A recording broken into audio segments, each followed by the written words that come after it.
Goodfellas Sports TV in the building. Make sure you hit that subscribe button, bell icon button. Share the video. Like I said, this rumor. But y'all remember it was rumors going out there that December 14th, the same day as Bud Crawford and the Mean Machine, as we know it now, and Teofimo Lopez and Richard Comey, as we know it now, being that card, it was rumors that J-Rock and Jared Hurd and Tony Harrison and Jermell Charlo was going to fight on the same card, where I'm hearing that again. J-Rock might not necessarily come back January 18th. That's still an option. So I'm hearing that J-Rock and Erislandy Lara are in talks right now for a fight to happen December 21st.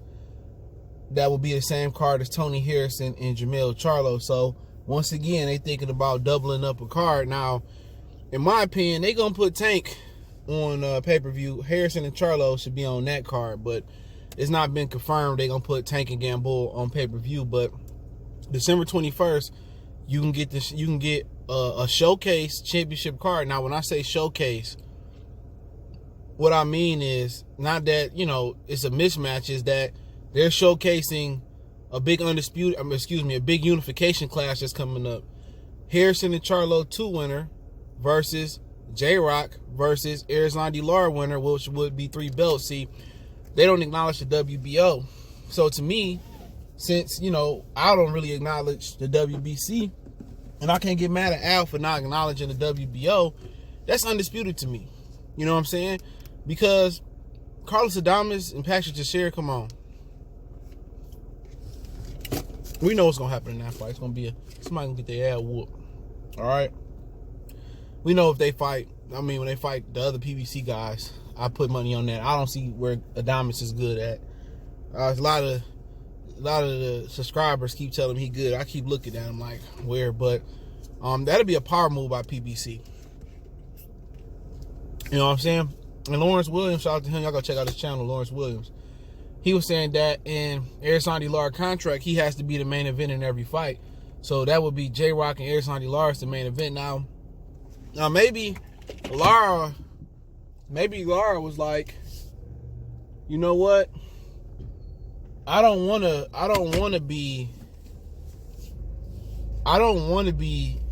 fight J-Rock in Philadelphia. You know what I'm saying? And if J-Rock fought somebody else, it could have been a situation of where the money wasn't the same. You know what I'm saying? I don't know what's going on. Me personally, in this era of ducking, I salute J-Rock if he go out his way to fight Erislandy Lara. I do.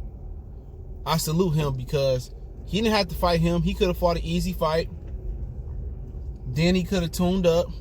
He could have tuned up and then went into the Charlo Harrison 2-winner unification class. So if he go ahead and fight Lara and give up a hometown fight, which he had to go to somebody else's backyard and Jared Hurd to get that title, big ups to him. Because the fighters ain't moving like that no more. You got fighters, hopefully I can go live later. You got fighters winning titles and they can't even get the satisfaction of fighting and knowing what it is to get the title around their waist in a real championship fight. You ain't got to fight to win the title no more. Ain't that crazy? At one point in time, people thought, when people say you don't have to buy a stamp to send a letter, you can just email them. People at some point in time before email and internet, people thought that was crazy. Shit, 10 years ago, if you tell somebody you ain't got to fight to win a world title, just be given to you, somebody lost their mind. But I like J-Rock. He do that, bro. I disagree. Him and his team be hypocrites on the drug testing thing. And like I said before, that's their prerogative, right? But if he go out his way and fight Lara, which I think is a real chance that he can get it, he can lose that fight. It's a real chance he can win the fight. But they don't make him like that no more. He making Philadelphia proud. He doing what Danny Garcia used to do before Danny Garcia let the money hit his head, hit the brain. You know what I'm saying? That's how Danny Garcia used to move, fighting everybody. Kendall Hart, Morales, Khan, Ashley Theo Payne coming up. He fought everybody. Matisse. That's how he used to move. But if he do that, man, that's tough. That's tough. It may be financial. They might be like, hey, if you fight Lara, you can make, I'm just throwing a number, you can make $3 million, but if you take a hometown fight, you're gonna get $1 million or 1.5.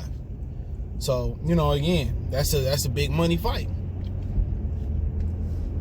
And it probably will be the main event, and Charlo and Harrison will probably be on the undercard. And maybe that's one of the reasons they moved that to Brooklyn. Yep, it's in Brooklyn. I heard it's going to be in Brooklyn. They said it still could change, but Harrison, Charlo 2, Brooklyn, December 21st. So, but man, J-Rock an animal. He do that, bro. He one of the real ones out there. You know, but as far as the fight, he got to fight Lara like he fought J-Rock. I mean, Jerry Hurd. He got to fight that motherfucker. Just like Brian Carlos Castanos fought him. He got to bring it to him. He got to fight him. Don't try to outbox Lara. You try to outbox Lara, you look up and you down 3 or 4 rounds, or it's a close fight. You look up, he hitting you with the same one too. That's an older fighter. You'll never know. Lara might be like 48 years old for real. That's an older fighter. And what I would advise him to do, seriously, what I would advise him to do is press his ass like he did Hurd. You know, don't give him no space. Wear them old legs out. Go to that body and chop his ass down. Yep. He might be a bigger puncher than Castanos too. I ain't sitting there fighting with his ass, boxing with him. You ain't got shit to prove. And I presume this will be on Fox as well. I chop that ass down. I go out there and I fight his ass. Yup. Forget all the boxing and being slick. I go in there and you do what you're supposed to do with an old fighter. Same thing with Wilder. I ain't about to sit here and play with no Luis Ortiz. I'm going in there for the kill. These motherfuckers like 50 years old. I'm not playing with these older fighters. Same thing with Canelo. A little bit different. He move it up in weight. Play with Kovalev. You know, and let these old men pace themselves, and then they got a second and third win in the back half, and then before you know it, you knocked out or you losing. No, do what you supposed to do with an old man, like John David Jackson said to Kovalev when he fought Bernard Hopkins. I don't care if he's an alien or not, or he in the best shape of his life, whatever it is, he's still an old man. Hit him on the shoulders, hit him on the elbows, hit him in the chest, hit him on the hip. You know what I'm saying? Just hit him everywhere. He old. And that would be my game plan. That would be my game plan. I'll throw a lot of punches and bunches. I'll let my speed take over. Because all you know Lara gonna do is throw 1-2. That's it. Lara got some of the worst punch variety in boxing. He gonna throw the same 1-2. You know, he programmed. Same thing Luis Ortiz. They programmed to fight like amateurs, to fight at a pace. Say the same thing about Lomachenko and Usyk. They program.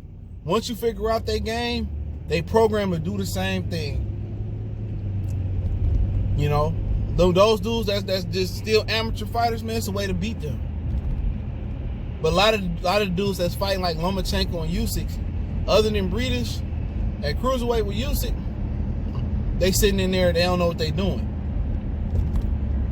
You ain't gonna sit there and outbox Lomachenko and sit there and box with him. No, you gotta press him and fight that motherfucker. Don't sit there and try to box with him. Same thing with Lara. Motherfuckers, amateur fighters fighting pro with a little bit of pro's flavor on it. But J-Rock do that, man. That motherfucker in my Hall of Fame. Just him taking that fight, he in the Hall of Fame. He one of the few PBC fighters that ain't no duck. Now maybe it's him losing this got something to do with it, but that's Philly. Dilly, that's Philly. That's Philly. That's how Philly conduct themselves. That's how all them tough ass Philadelphia fighters like Willie Monroe Pops, that Marvin Hagler, that's Philly. That's Philly. Tony Harrison giving Jermell Charlo a rematch, that's Michigan, that's Detroit. You know what I'm saying? That's how two of the most historic boxing towns, states, whatever you want to call it, Pennsylvania, Philly, Detroit, Michigan, two of the best boxing states go. They conduct themselves like that. Illinois, Gerald McClellan, Sugar Ray Robinson. That's how you conduct yourself. You fight the best. In the era of franchise champions, in the era of quack quack, duck duck goose, knick knack, patty whack, give a dog a bone. You know, he moving like real. Like I said, I don't agree with him. You know, the motherfuckers might, you know, see me and be mad as hell, but shit, nigga, I'm gonna keep that same energy. I don't agree with that shit. Y'all talking. You know what I'm saying? It's hypocrisy that you to be with Snack and then you an advocate against VADA. I mean, you're an advocate against, you know, drug testing and stuff. And I don't agree how y'all started the narrative on the Charlos and Errol Spence and them and Danny Jacobs, Andre Rozier, and Demetrius Andrade and them. I ain't like that shit. I was listening to I think it's Comedy Hype with the ones that just had the Brandon T. Jackson interviews. I'm gonna do a video on that, man. He from Detroit too. And I was listening to Clifton Powell interview, right? And they got a movie called coming out there. I forget Brandon T. Jackson. He got his own studio now, and I think it's called Trap City or Trap House. Not Trap. I forget what it's called. I think it might be Trap City. I apologize. Come out next spring. So I'm all for black entrepreneurship. So I don't agree with his daddy Wayne T. Jackson, his old shiesty self, but I thought Dairy Queen closed for the season. It's open. But Clifton Powell was saying that they got mad at him because this is what he said, all right? This is how it's going to pertain to this video. He said they got mad at him because he called Spike Lee out for going to the white media, going to the new media, the new press, the other press, that's what he called the other media, to down the brother and Tyler Perry. He said if you had a problem with Tyler Perry, you should have got together and ate lunch, got on the horn, and talked like men.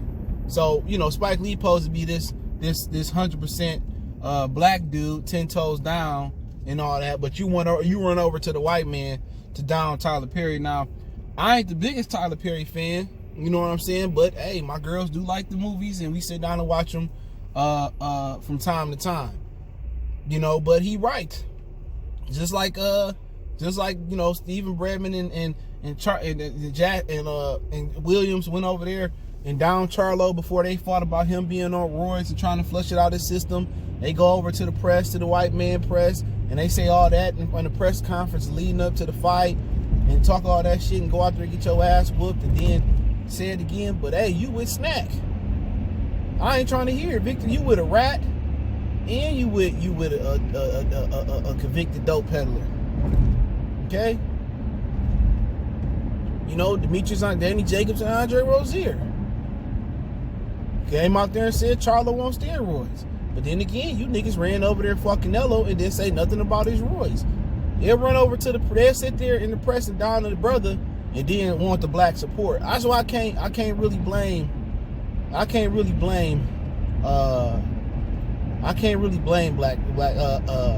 you know, the black people, black boxing community that don't really support Demetrius Andrade and Danny Jacobs. Sometimes I got to keep that in perspective because they went to the press and they drugged Charlo, Errol Spence names, Jamel and Jamal through the mud for for steroids, and then don't want to fight them at one point in time. But hey, it is what it is. Goodfellas Sports TV. Don't forget me on Facebook, Instagram, Twitter. Reach out to the email if you got business, question, inquiry, sponsorship, video requests. Keep sharing the videos. And I heard that somebody told me that Black Fight Fan's father passed, and that's messed up, man. So prayers out to him, man. You know, at the end of the day, like I said, it ain't never personal. It's boxing. So you know, at the end of the day, I couldn't imagine you losing my father. You know what I'm saying? You know, it's always great to have, you know, it's always great to have men that either, you know, your father might not have been around your whole life, but y'all get that closure. So it's always good, you know, closure is for you, not for him. And the guys that got their daddy around their whole life, you know, it's tough. The mothers get all the love, you know what I'm saying? And it seems like the daddy gets the brunt of the blame in most situations, you know what I'm saying? And, you know, men are only, you know, love when they provide something. and a lot of black men, you know. So, you know, it's tough. It's tough out here, you know, being a father and dealing with, you know, just dealing with the bullshit. And just for him to be there in his life, you know, salute, because that's a tough road. A lot of motherfuckers, they keep the KIM, they keep it moving. So, at the end of the day, man, it's tough, but hey, we you know, just gotta be strong, man. I lost my grandmother a few years ago, and that was tough. So, you know, life goes on, man, but life's serious, man. And a lot of people get it confused. Like, like when we boxing beef, it's nothing personal.